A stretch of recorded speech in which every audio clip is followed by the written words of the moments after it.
Bonjour, on va corriger les exercices 11, 12, 15, 16 de la photocopie, puis les exercices 48 page 217 et 82 page 222. Donc commençons par les exercices de la photocopie, à savoir les exercices 11, 12, 15, 16. Alors ici, voici ces exercices ici, donc le 11 et le 12.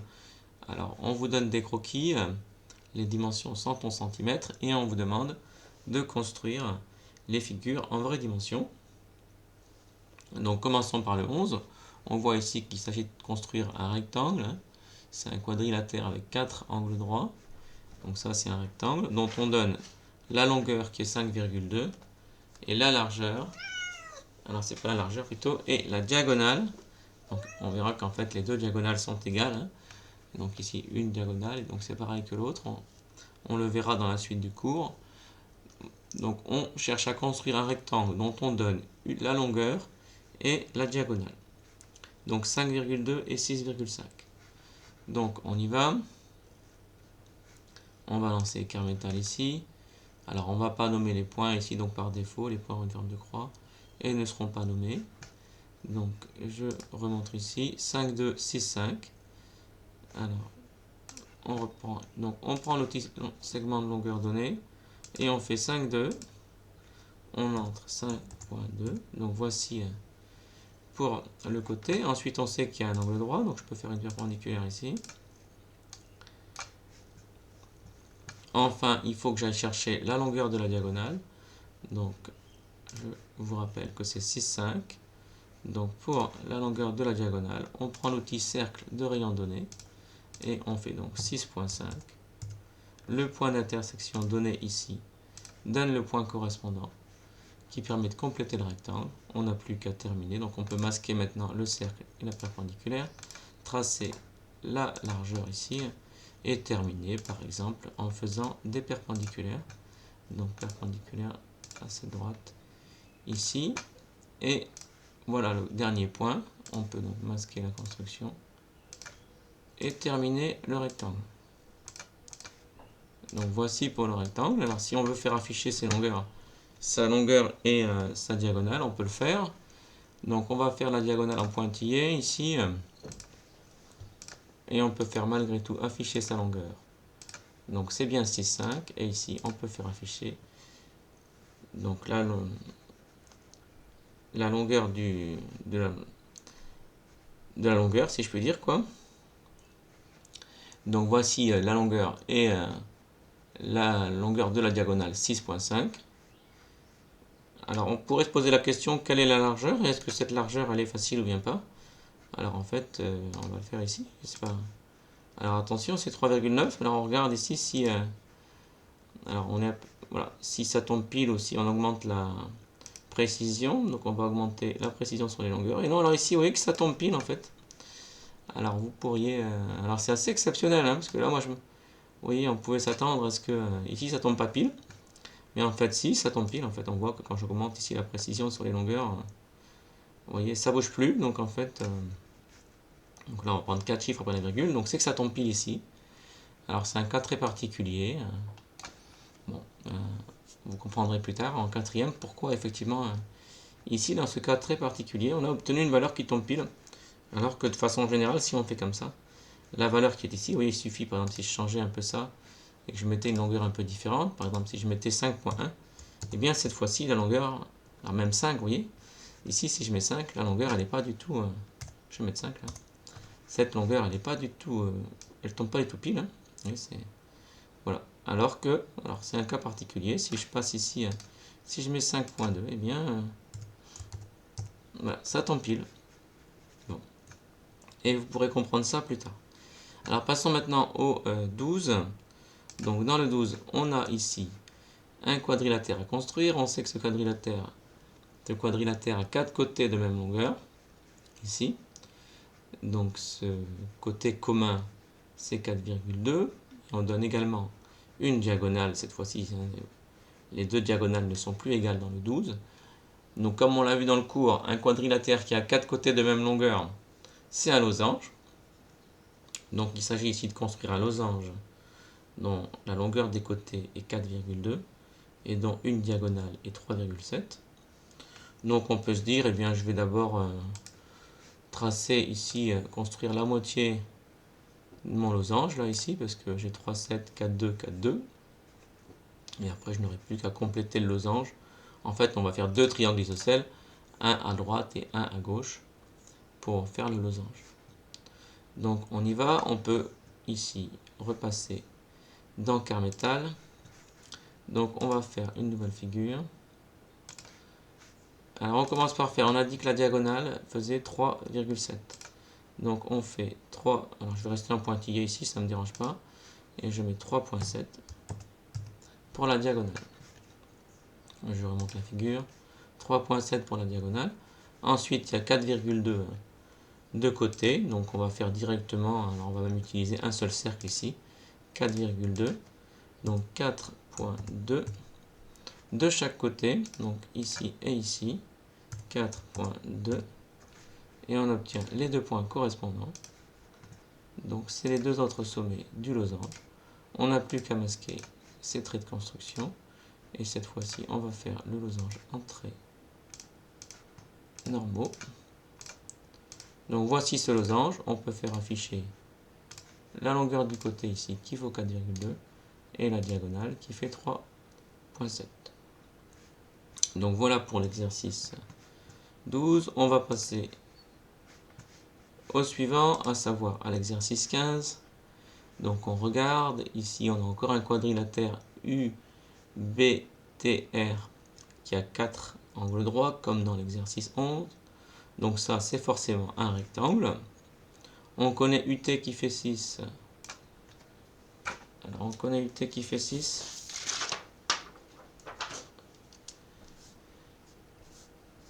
On connaît UT qui fait 6. On revient en arrière. Voilà.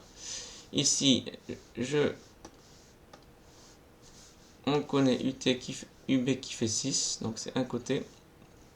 Et UT qui fait 8, qui correspond à la diagonale. Ici. Donc, on veut construire un rectangle. C'est comme tout à l'heure. Hein. Donc, on connaît la longueur et la diagonale. Donc, 6 et 8. En revanche, cette fois-ci, les points sont nommés. C'est UBTR. Donc, fichier, nouvelle figure. Donc, voilà, bon, pour l'instant, si je vais nommer pour l'instant. Donc, par défaut, les points seront nommés. Malheureusement, ils ne sont pas dans l'ordre, alors ça ne me sert pas à grand chose. Bon, je vais nommer à partir de A, mais en fait, c'est pas ce que je veux. Donc, ici, on a dit qu'on allait faire UB. Alors, moi, c'est pas ça que je veux. Donc, vous voyez, là, ici, par défaut, le nom du segment est affiché, mais ça ne m'intéresse pas. Donc, je vais lui redire que par défaut, les segments, je ne veux pas qu'ils soient nommés. Donc, voilà, donc je recommence maintenant. Et donc, ici, c'est U. Ici, c'est B, d'accord. Et donc là, en revanche, je n'ai pas donné la valeur numérique. On avait dit que c'était 6. Hein, c'est 6 et 8. Je vérifie. Oui, 6 et 8. Alors, UB, ça fait 6. Voilà. Alors, je peux le faire afficher tout de suite, si je veux. Là. Voilà. Maintenant, donc on peut dire qu'il y a un angle droit en B et en U. Ensuite, on sait que la diagonale fait 8. Donc, on prend le petit cercle de longueur de rayon donné. On met 8 ici. Et donc, on cherche ce point. Voilà. On peut donc masquer. Maintenant, faire la perpendiculaire. Ce qui me donne le point correspondant. Alors, au niveau du nommage, on a dit que c'était UBTR. UBTR. TR. Voilà, on peut maintenant masquer les traits de construction et terminer le rectangle. On termine le rectangle. On peut faire afficher, comme tout à l'heure, la diagonale en pointillé. Donc on fait afficher la diagonale en pointillé et sa longueur qui fait pile 8. Et vous voyez ce que je vous avais dit tout à l'heure, si je fais afficher cette longueur, et bien cette fois-ci ça ne tombe pas pile. Hein. Donc c'est une valeur très compliquée ici. Hein. Voilà. Donc voici pour UBTR, donc pour l'exercice 15. Passons maintenant à l'exercice 16. Alors, on veut construire un quadrilatère dont les quatre côtés sont égaux, ont la même mesure, donc on dit en abrégé sont égaux. Donc PCVS c'est un losange, parce que il a quatre côtés, c'est un quadrilatère qui a quatre côtés égaux. Donc on veut construire un losange. Qu'est-ce qu'on sait? On sait que SV il fait 5,2. Donc SV c'est 5,2, c'est un côté. Et SC ça fait 9. Et bien SC c'est une des deux diagonales. Et bien donc c'est comme l'exercice 12. On veut construire un losange dont on connaît un côté 5,2 et une diagonale qui fait 9. Donc on y va. C'est comme tout à l'heure, on va construire d'abord, on construit un triangle ici et l'autre. Donc ici, on va l'appeler SPCV. SPCV. Alors nouvelle figure. On commence par faire en pointillé, on a dit la diagonale qui fait 9 si je me souviens bien. Oui, ensuite 5,2. Alors c'est S ici et C.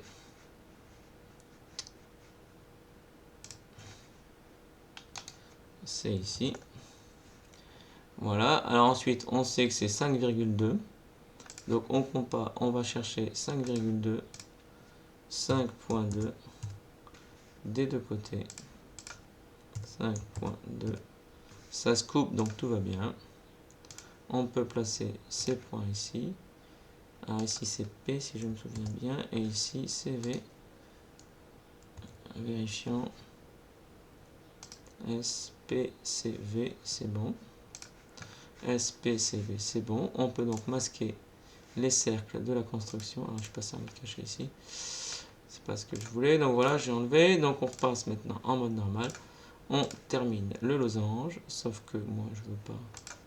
Alors j'aurais pu, vous voyez, alors quand on se trompe, comme ça on peut directement, juste pour information, je peux directement, j'ai le fil à la patte, mais je peux quand même modifier ici son apparence, vous voyez, ça change. Donc voilà, 1, 2, 3, et voici la figure. Donc voici pour l'exercice 16. Donc passons maintenant aux exercices du livre. Alors, premier exercice du livre, le 48, exercice 48, page 217. Exercice 48, page 217.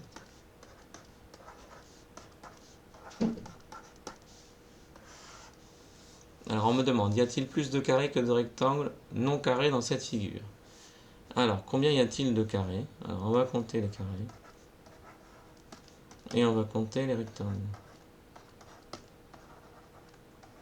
Alors, ce qu'on peut faire, c'est, pour les carrés, commencer par les plus petits.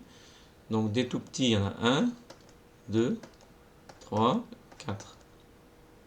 Bon, manifestement, il n'y en a pas d'autres. Ensuite, des moyens, il y en a 1, 2, 3, 4. Donc, ça fait 8. Et ensuite, il y a le grand. Il n'y en a qu'un. Donc, ça fait 9. Donc, des carrés, il y en a 9. Maintenant, si on fait pareil pour les rectangles, des petits, donc des rectangles qui sont non carrés. Donc, il y en a 2 horizontaux. Là, il y en a 1, 2, 3, 4. Donc, il y en a 4 petits. Ensuite, des grands, il y en a 1, 2, 2 horizontaux, 2 verticaux. Et c'est tout. Donc, il y en a 8. Donc, y a-t-il plus de carrés que de rectangles non carrés? La réponse est oui. Donc, oui, il y a plus de rectangles. Il y a plus de carrés.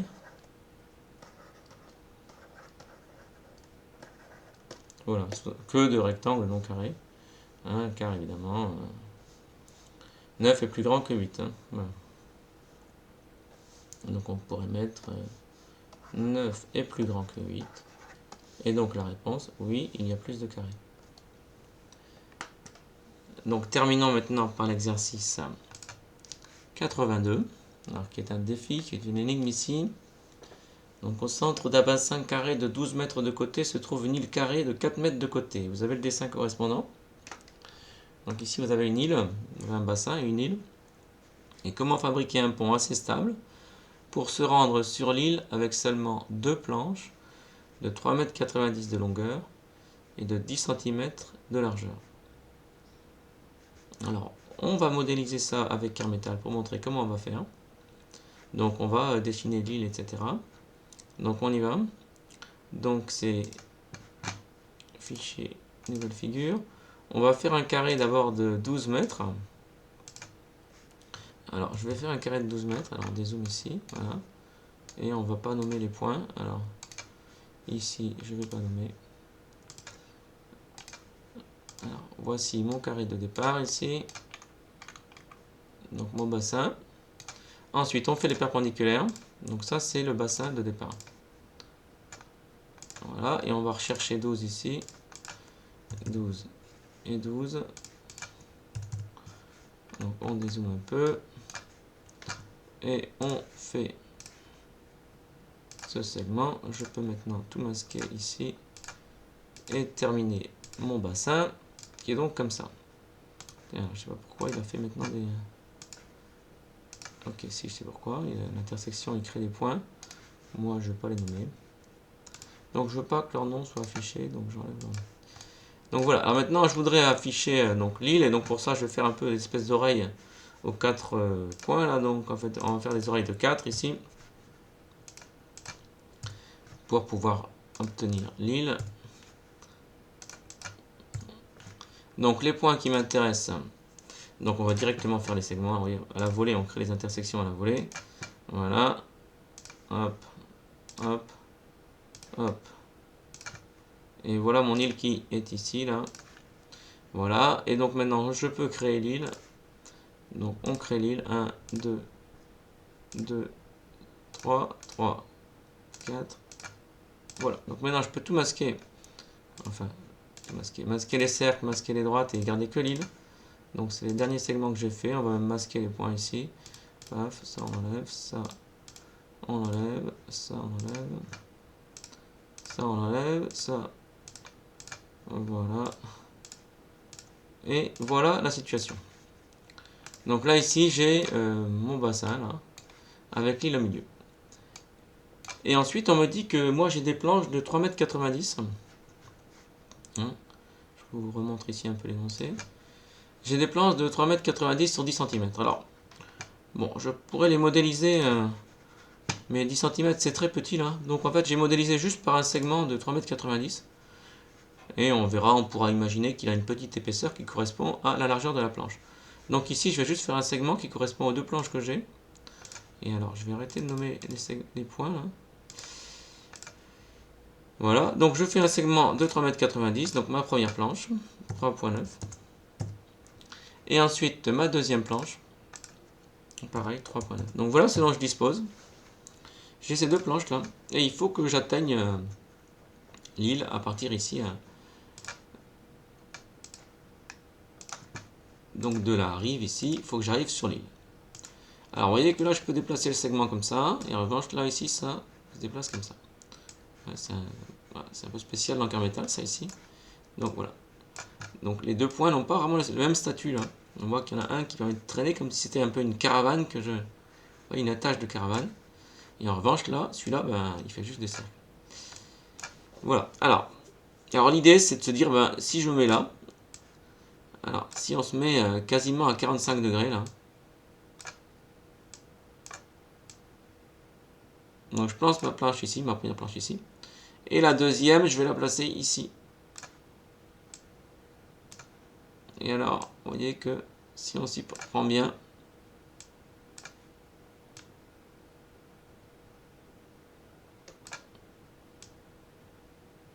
bien ça passe. De peu, mais ça passe, vous voyez.